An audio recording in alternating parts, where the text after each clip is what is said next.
Yep. Okay. Apologies to everybody who was streaming in. We're going to start this meeting again because we understand that there was no sound, and it's really important that this meeting is able to be heard by our community. So welcome to this special meeting of Strathbogie Shire Council held on Tuesday the 14th of July 2020 at Euroa Community Conference Centre, commencing at now 5:20 p.m.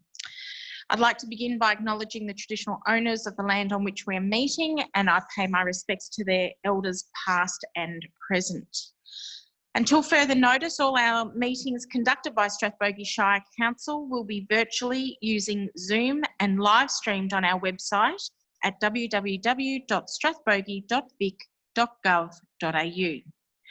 This ensures that we are meeting the Victorian Government's social distancing requirements to slow the spread of coronavirus, COVID-19, and help keep our communities safe. We encourage all community members to watch the meeting online, given that we've had to close our public gallery until further notice following legal advice around how to comply with the COVID-19 social distancing rules. So as we have no apologies, no disclosures of interest and no petitions, we're going to move straight into the reports. And the first report is item 6.7.1. It is the adoption of the budget, rating strategy, fees and charges, and declaration of rates and charges for the 12 months ending the 30th of June 2021. And that commences on page 1. Councillors, do I have somebody prepared? Councillor Mason. Yes, Madam Mayor, I'd like to move the recommendation with it's actually an amended recommendation from the one that was moved at the last budget meeting, the draft meeting. This one is for 0% rates. The previous one was for 1.9%. Okay, so just as a point of clarification for people who are following this meeting, you're moving the recommendation as written in this page 3. It starts on agenda, page 3. starting on page 3, continuing page 4, page 5, page 6, page 7. Sorry, finishing page 7. Okay, thank you, Councillor Mason. Do I have a seconder? Madam Mayor, I'd like to second that. Thank you, Councillor Rayburn. Councillor Mason, do you wish to speak to this item? Thank you, Madam Mayor.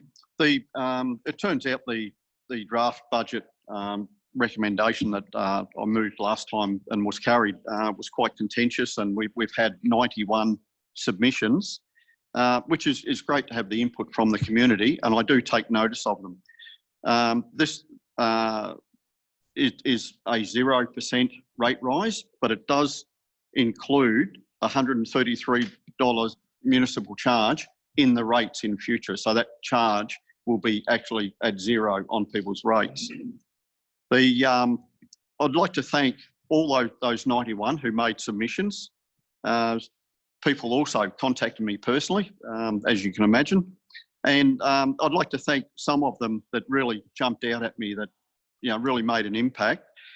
One was Mary, who rang me on, she was very concerned for her parishioners, and she spoke very strongly, very clearly about the direction I should be going in. And I did listen, and it's an important thing to do, is just to stop and listen to some of your the members of the community. I'd like to thank Rodney Horsfall. He was very clear and very direct. David Hamilton, who put across the plight of the farmers. Jim Perry, Neil Garrett, and I agreed with a lot of what Neil said. Helen Donaldson, who raised an issue about a footpath here in Euroa, and we've taken that on board and it's in the budget. Steph Swift and Pam from the Euroa Chamber of Business and Commerce. Go Nagambi, Tim Goodacre, he spoke very, very well and presented very well. Shane Guest from Longwood, who put across a great plan for the community centre there. And I'd like to just say that the rates, the valuations were recorded on the 1st of January 2020. So that depends upon those valuations as to what the people's rates will actually be. So there will be some rises and falls, but this is for a 0 rate rise. So it's a great outcome. I'm just trying to think, and there was one other item I do remember, was the Rockies Bridge. Out of all the submissions, the Rockies Bridge was probably one of the highest rating ones that, excuse the pun, that came up. And it's in the budget over the next 2 years to be scoped and built. And I think that's a great outcome. And I'll let it rest there. Thank you. Thank you, Councillor Mason. Councillor Raven. Thanks, Madam Mayor. Yeah, I'm proud to second this motion because one thing it is, as a new councillor just arriving into this council, to be sit here in the budget discussions to second a motion on the next financial year's allocations of rate rise, that we have a zero, because it's what the community required from us. I was out there talking to a lot of people before the budget and finding out how people were travelling at the time. Farmers were going through a number of years of drought, and now COVID's come in, and the community told us for a zero rate rise would be beneficial to them, rather than us trying to dictate how we were going to look after their money.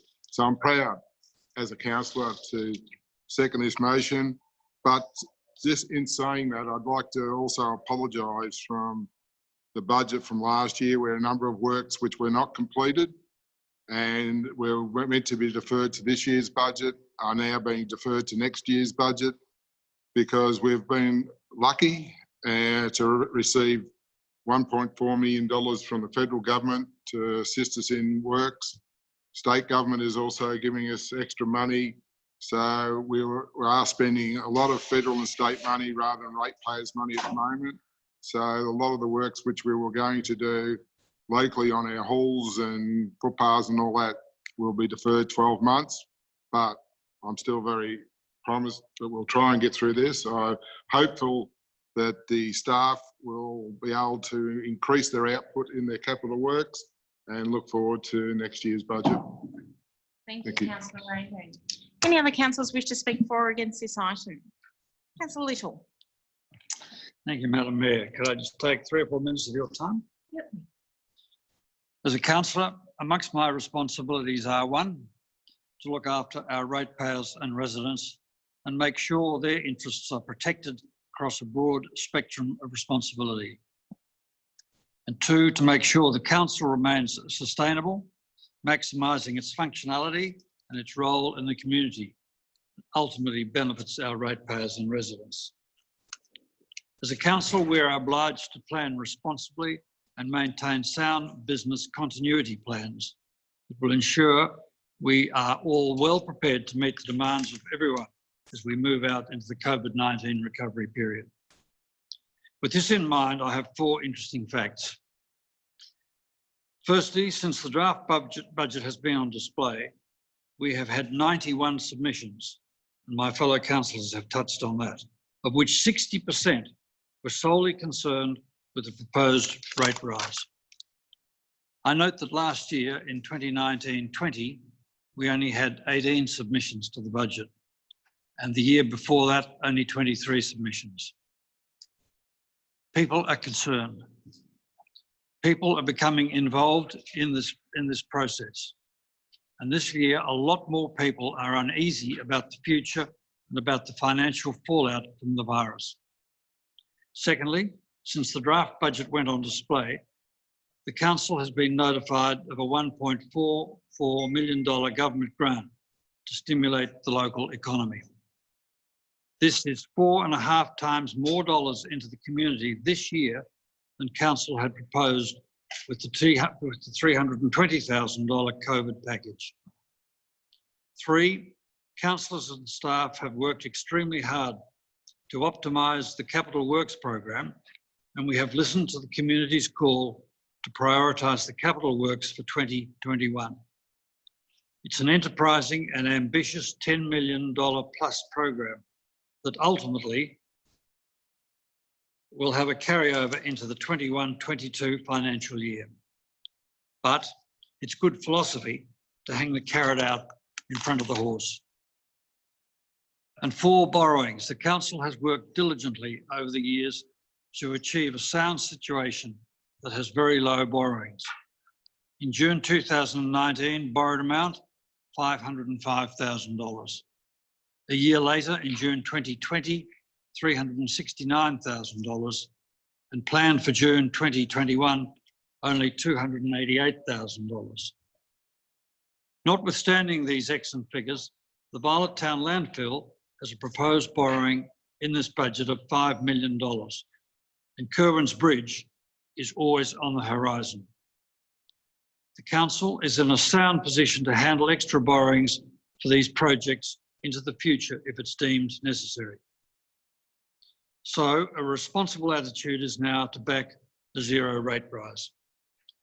I had previously supported a 1.9% rise, but after due and careful consideration, I am backing this motion with its zero rise and leaving the $320,000 flagged in the draft budget as a COVID package with our ratepayers to spend in a way they feel is prudent.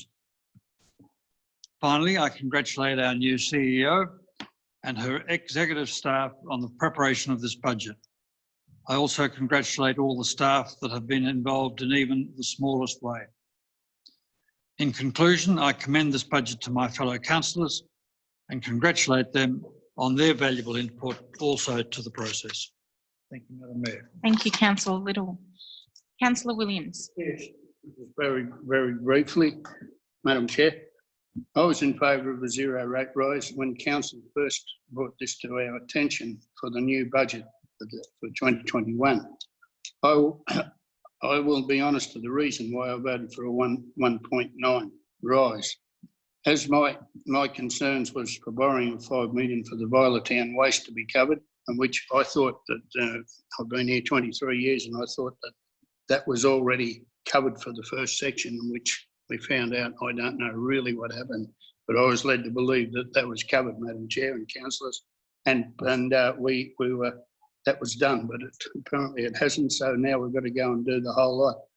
Also asked for a report on Kerwin's Bridge, which was done, and it came back, and I think it's going to be dropped down to a 5-tonne limit at the moment because Kerwin's Bridge's days are going to be hard to come by in a few years, and it's cost a lot of money to keep repairing it. And I was looking at other areas where we could do something to ease the pressure. Council did not know that the 1.4 million was given for infrastructure in the future, so that really helped change my mind as this was there. But the big thing that really changed my mind was the community, Madam Chair. They really spoke out loud here. They spoke out loud, and they really spoke out loud up the street when they caught up with me too, and in the shops or wherever. So you could see they said you'll be a fool if you go 1.9, and I agree with all our councillors that we are going zero. A couple of little things, and most of it's been mentioned anyway, but the RSL third age building extension is one of the big things that's come to Euroa now, and there's money for sewage for our friendlies, the tennis club, and there's a removal of trees. And there's money being spread right around the whole Shire, and that's what a council is for, is to work with the whole Shire.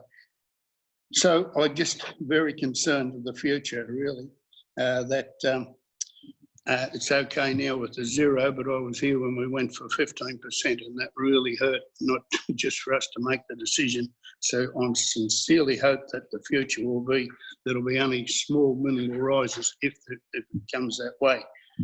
The thing that really concerns me is the future of our families, or our young families, and their children and their children beyond, because there's been an enormous amount of money borrowed from federal and state, and somebody's got to pay all this back, and I'm really concerned about all that. I heard Councillor Rayburn say just a while ago that I know we're behind with our infrastructure to the future, but if there's going to be no money, it might be a blessing. We are behind. There will be works to go on with in the next couple of years. And finally, to the CEO and to our wonderful staff who've done a great job with this budget, and our councillors, congratulations. And that's why I am supporting a zero rate rise. Thank you. Thank you, Councillor Williams. Any other councillors wish to speak for or against this item? Councillor Gardner. Madam Mayor, like other councillors, I supported the 1.9% rate rise in the draft budget. But I concur with what the four previous councillors have said in their summation of the sentiments of the community, and then also that the works that the budget is proposing going into this current financial year. I would, however, just like to raise a note of caution, and that is in relation to the Shire's finances. I think it's very important that the Shire protects its own source income.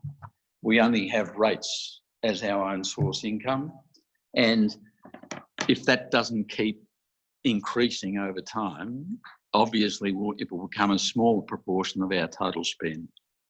And this year, with a zero rate rise, we actually forego $350,000 worth of income, which over 10 years translates to $3.5 million. The underlying deficit concerns me. And if I quote from the Strategic Resource Plan, it quotes, and I quote, "Continuous underlying operating deficits lead to a loss of equity, a reduction in asset base, drop in service standards, and a deferral of costs to future generations." One of the Strathbogie Shire Council's long-term financial goals was to achieve an operating surplus without the inclusion of any capital income and abnormal items such as granted assets. In some of the submissions we had to the budget, we were criticised for not just spending cash that we had in our cash and cash equivalent accounts. And I'd just like to point out that in the cash and cash equivalents, there are items called restricted assets, which aren't identified. The council requires between $4 to $6 million on a day-to-day basis just to be able to keep operating. And if you take out the restricted assets, there is very little surplus cash available for spending on other projects. At our previous meeting, we were advised of the condition of Kerwins Bridge and the likely funds required to address that problem.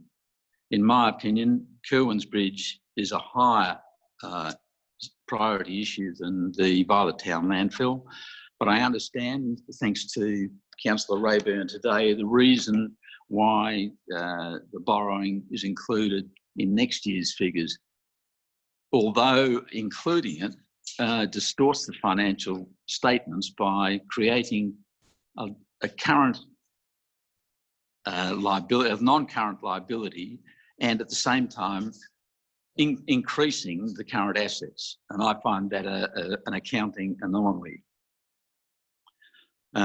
which leads to the liquidity ratio for the year. And as advised by the Director of Corporate Operations, in previous budget scenarios, the liquid ratio for next year was below 1. The trend over the past 4 years has been from a level of 2, which was high and unnecessary, but down to 1. If this continues, council will not be able to pay its way. I support the budget. I think it's a very sound program that has been put forward.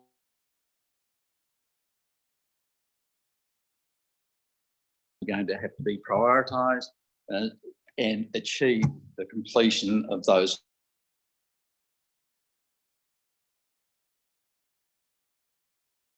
They can be listed in priority.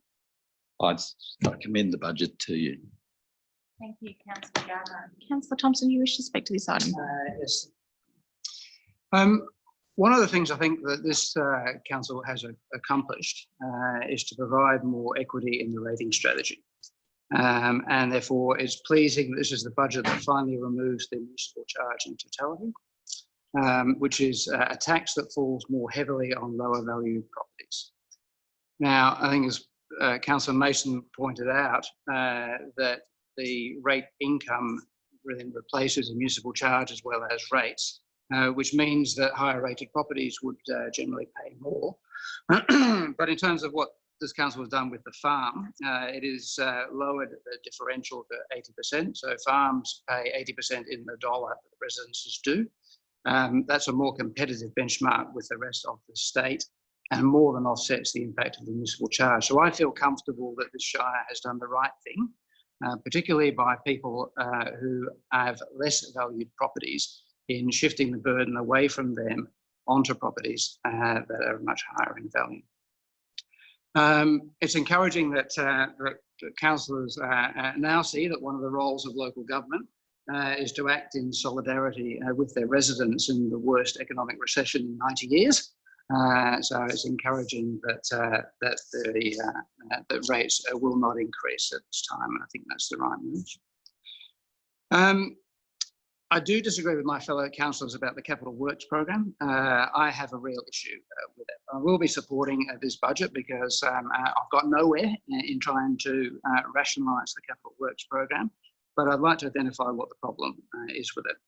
So the budget that we've got here has nearly 70% of a 4-year program in the first 2 years and 30% in the other 2 years.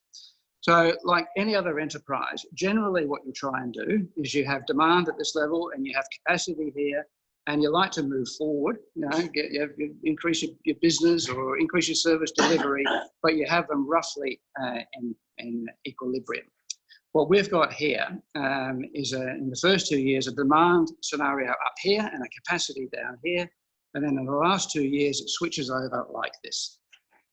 No organisation can operate efficiently like that. And there is a consequence of operating like that. And the consequence for the Shire is that ratepayers will end up with a lesser value for money proposition, because to be able to run like that, you've got to increase your scope with temporary staff, temporary contractors and short-term contracts.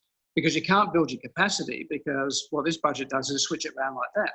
Otherwise, you're going to have very high fixed costs and you're not doing the work. So I really think, frankly, that the council has abrogated its responsibility in not making hard decisions to support the organisation to run at capacity, as opposed to setting what's termed an ambitious, but frankly is like a mission impossible, and then watching the staff fail. I don't think that is the role of government, but that's what this budget does. And I think that's unfortunate.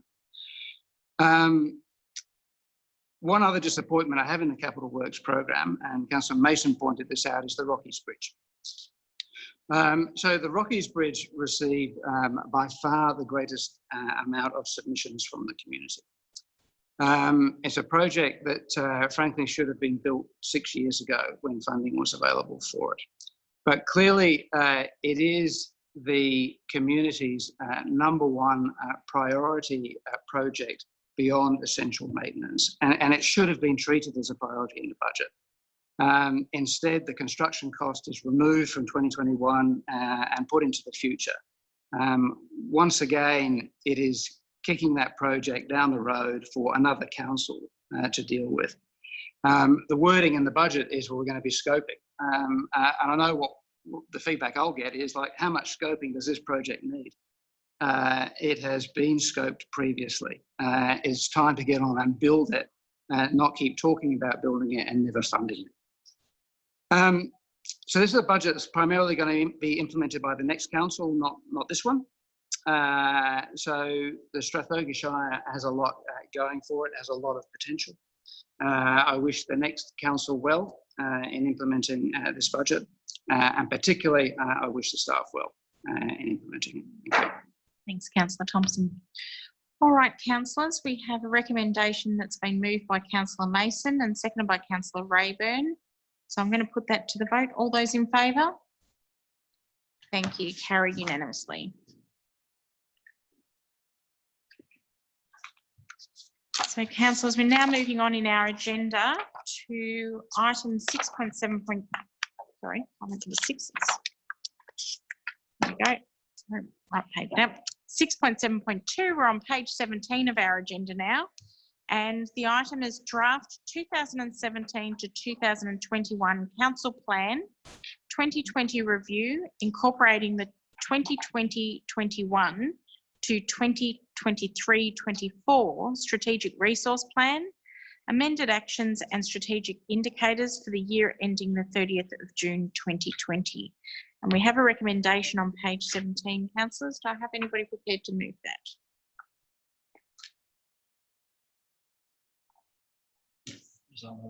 Thank you. Moved by Councillor Little. Yes, with a An amendment? Yes, can to I the do- recommendation. Yes to the recommendation? What's the amendment, please? To number one, the first one. Can I read the recommendation? The amendment, I mean. The council adopt the draft 2017-21 council plan, 2020 review, strategic indicators and actions, subject to the wording of the first action under goal 6, page 15, key areas general, be amended to read support advocacy programs to state and federal government, regional partnerships, Regional Development Australia, the MAV, ALGA, Rural Councils Victoria and VLGA, where it supports council priorities. And 2, that council adopt the draft 2021-24-25 strategic resource plan. Thank you, Councillor Little. Do I have a councillor who's prepared to second that motion?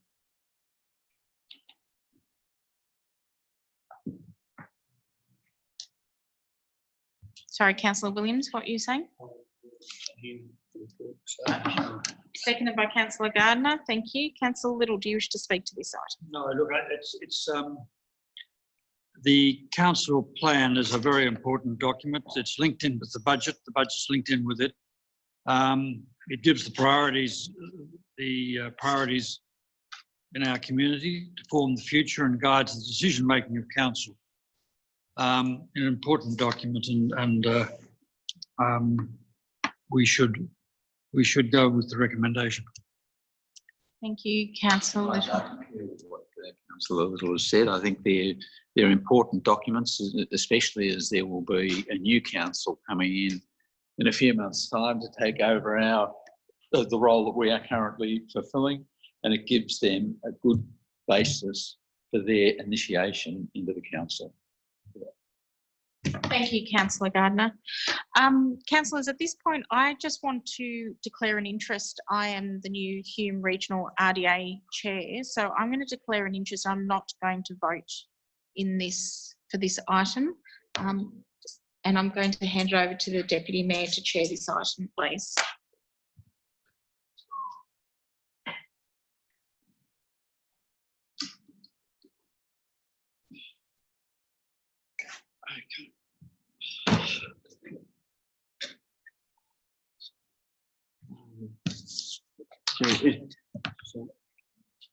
Yeah.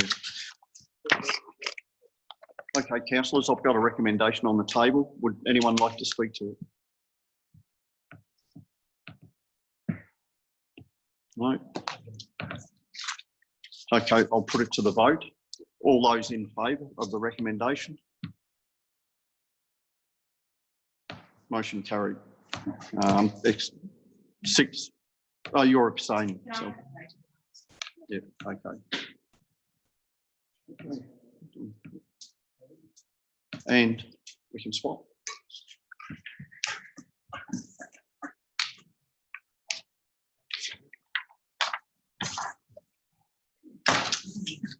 Thank you, councillors. And for those following, that was a recent appointment, and the amendment to the motion meant that I needed to declare an interest around that item. So thank you, everyone. There being no urgent business tonight and no need to close the meeting, I would like to therefore declare this meeting closed at 5:48 p.m. Thank you, everyone. And thank you for those following.